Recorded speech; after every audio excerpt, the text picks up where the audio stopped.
тексті тұлғалы баяндауыш. Баяндауыш арқылы бастауышты табамыз. Бастауыш дегеніміз сөйлемде атау тектігіп тұрып, ойдың кім, не жайында екенін білдіріп, баяндауышпен қиса түрде байланысады.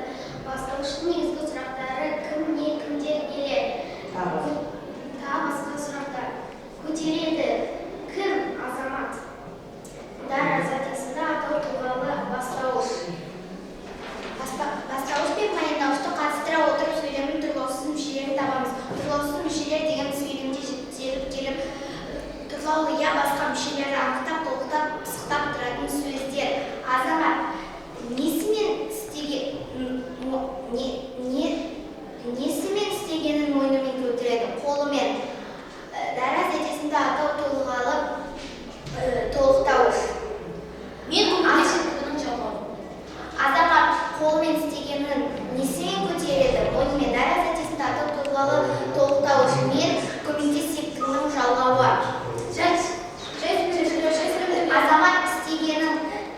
Азамат қолмен несін көтереді, істегенін. Дара затисында атау тұлғалы толықтауыш. Жай сөйлем түрлеріне қарай жайма сөйлем себебі сөйлемде тұрған мүшелердің қатар тұрлаусыз мүшелері бар. Толымды себебі барлық сөйлем мүшелері толық Шарты себебі сөйлем бастаушыға және олай. Азаматтың сөз құрамы морфологиялық, лексика, грамматикалық мағынасынан қалды. 5 сатысы бойынша. Бұл сөз екі құрамнан тұр. Азаматтың тұлғасына қарай азамат негізгі түрі сөздің арқай бөлшектенетін мағына беретін негізгі бөлігі. Құрылысына қарай дара себебі бір ғана негізгі түрден тұр. сөзде бір лексикалық, екі грамматикалық мағына бар. Лексикалық мағына табиғатқа белгілі бір атап тіршілік иесі. Бірінші грамматикалық мағынасы лексикалық мағынаның жалпылануынан жасалған жалпы грамматикалық мағына затисі. Екінші грамматикалық мағынасы лексиктерінің жалғауы арқылы жасалған категориялық грамматикалық мағына нелік мағына. Азаматтың ненің сөзіне кімнің сөзіне жауап береді. Екінші бұл затисін дегеніміз кім, не, кімдер, нелер, тағы да басқа сұрақтарға жауап беріп, заттың нәрсенің құбылысын деректі дерексіз ұғымдардың атауын білдіретін сөз табы. Мағынасына қарай жалпы есім себебі бір келкі тіршілік иесіне берілген атау. Жанды себебі тіршілік иесі. Деректі себебі көзбен көріп қолмен ұстап тануға боларлық тіршілік иесіне берілген атау. Оған нәрсе нақты болады. Істегенін сөзінен сөз сазылық талдау жасаңыздар. Бұл сөз айтылу, жасалу, жазылу жолдарына қарай жіңішке буынды сөз. Себебі сөздің құрамындағы дауысты дыбыстар жіңішке дауыстылар. Бұл сөз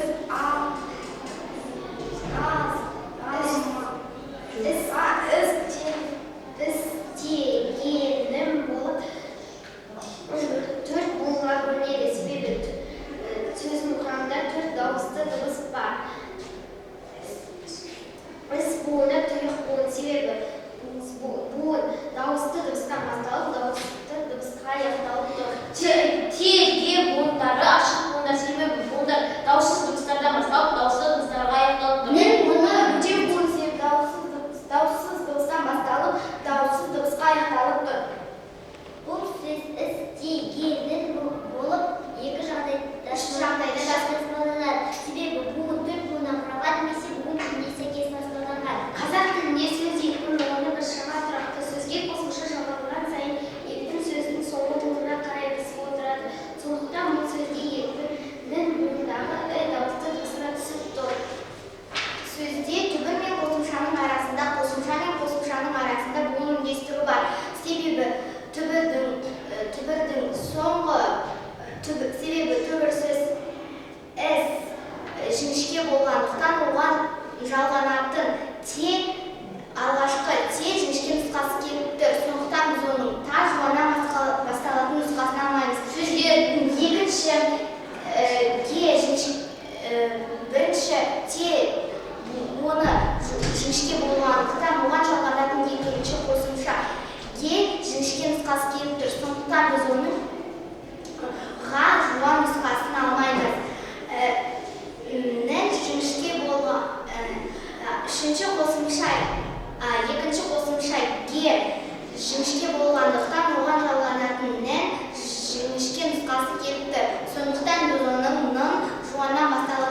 қасын алмаймыз.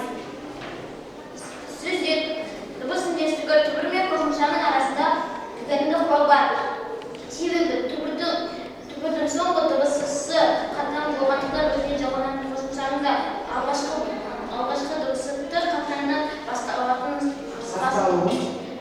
талап етіп тұр. Сондықтан біз оның д ұяңнан басталатын нұсқасын алмаймыз.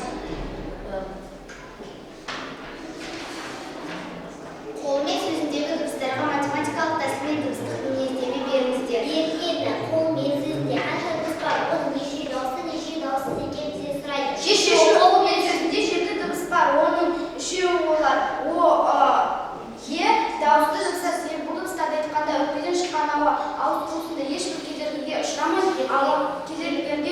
ауа еркін шығады. Оның төртеуі олар к, л, н дауыссыз дыбыстар. Себебі бұл дыбыстарды айтқанда өкпеден шыққан ауа ауыз қуысында түрлі кедергілерге ұшырап ауа қысылып шығады. Тілдің қатысына қарай үш дауыссыз дыбыстың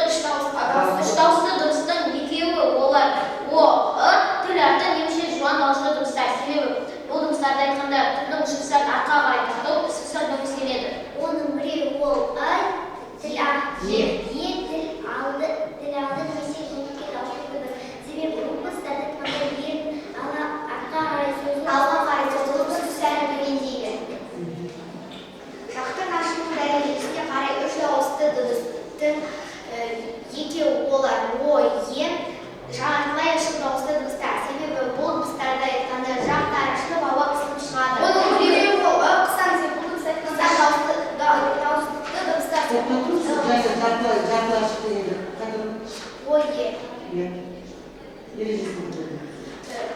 Себебі бұл дыбыстарды айтқанда жақтар ашылып, ауа қысылып шығады. Оның біреуі ол қысаң дауысты дыбыс. Себебі бұл дыбысты айтқанда жақтар ашылып, ауа қысылып шығады. Сөзде ашық дауысты дыбыстар жоқ. Ер мен ежудің қатысына қарай үш дауысты дыбыстың біреуі ол о, ерлік дауысты дыбыс. Себебі бұл дыбысты айтқанда ер дөңгеленіп, алға қарай сөйленеді. Оның екеуі олар езгілік дауысты дыбыс. Себебі дыбыстар Түрмен салдырды қатысына қарай төрт дауыссыз дыбыстың біреуі ол қатаң дауыссыз дыбыс. Себебі бұл дыбыс тек салдырдан тұр. Оның үшеуі олар л, м, үнді дауыссыз дыбыстар. Себебі бұл дыбыстарды айтқанда салдырдан көріп үн басым. Сөзде ұяң дауыссыз дыбыстар жоқ. Айту жасалу тәсіліне қарай төрт дауыссыз дыбыстың біреуі ол қ, шұғыл. Бұл дыбысты айтқанда дыбыстар мүшелер бір-біріне соқтығысып, бір-біріне қатты соқтығысып, ауаға түзіліп шұғыл шығады. Оның біреуі ол ауыз жолды дауыссыз дыбыстар. Себебі дыбысты айтқанда ауа ауыз арқылы шығады. Оның екеуі олар м, мұрын жолды дауыссыз дыбыстар. Себебі бұл дыбыстарды айтқанда ауа мұрын арқылы шығады. Сөзде ызың, діріл дауыссыз дыбыстар жоқ. Айтылу жасалу мен дыбыстар жүрегінің асына қарай төрт дауыссыз дыбыстың екеуі олар л, м, екеуі олар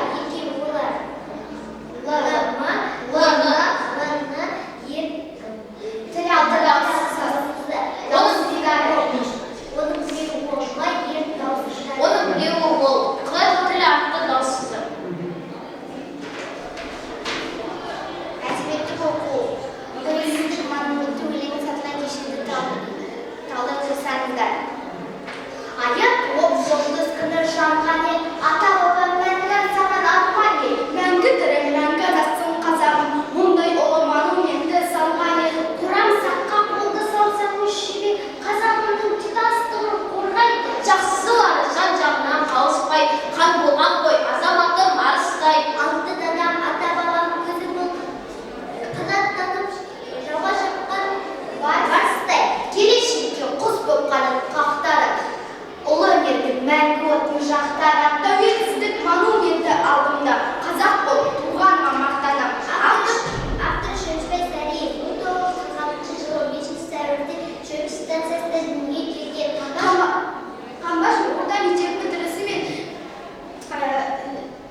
тәуелсіздік монументін және тәуелсіз болуға орнынан армандаған және біздің азаматтарымыз хан болғанын айтып тұр. Шумақ аяқталған синтетистік біртұтас ойды білдіреді. Үш шумақтан тармақ бөлінді. Ар жолы 12 тармақ, 14 тармақты. Қонақ белгілі бір дауысымен белгіленеді. Ар жолы 2-3 қонақты. 10 саны сөздің құрамындағы дауысты дыбыстардың санына байланысты 11 қонақты. сөйлеу жолы монумент, үлкен ескерткіш. Тәрбиелік мәні. Ақын бұл ретінде тәуелсіздік монументімізді құрметтеуге, сыйлауға тәрбиелейді. Және де сол тәуелсіздік монументі алдында қазақ болып туғанымызға мақтануымызға тәрбиелейді. Математика көбейту бөлу амалдарына сатылы кешенді талдау. Анықтама: бірнеше бірдей қосылғыштарды қосу. 2 қосу 2 тең 6. Оны 2 мен 3-ті көбейтіндісі деп оқимыз. 2-ді көбейту 3 немесе 2-ні 3-ке көбейткенде 6 шығады дейміз. 2 бірінші көбейткіш, 3 екінші көбейткіш, немесе 2 көбейткіш, 3 көбейткіш, 6 көбейтіндінің мәні дейміз. Мағынасына қарай. Мағынасы: қосу амалын көбейту амалымен алмастыруға болады. Мысалы, 3 қосу 3 тең 9, 3 көбейту 3 тең 9, 7 қосу 7 тең 21, 7 көбейту 3 тең 21.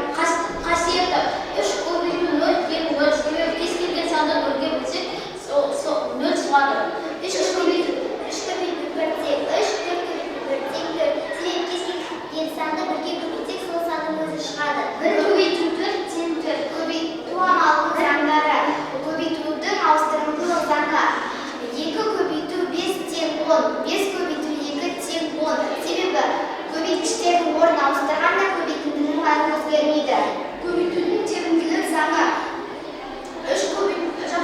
Жақша ашылған 3 көбейту 2, жақша шағылған көбейту 4 тең 3 көбейту жақша ашылған 2 көбейту 4 жақша шағылған.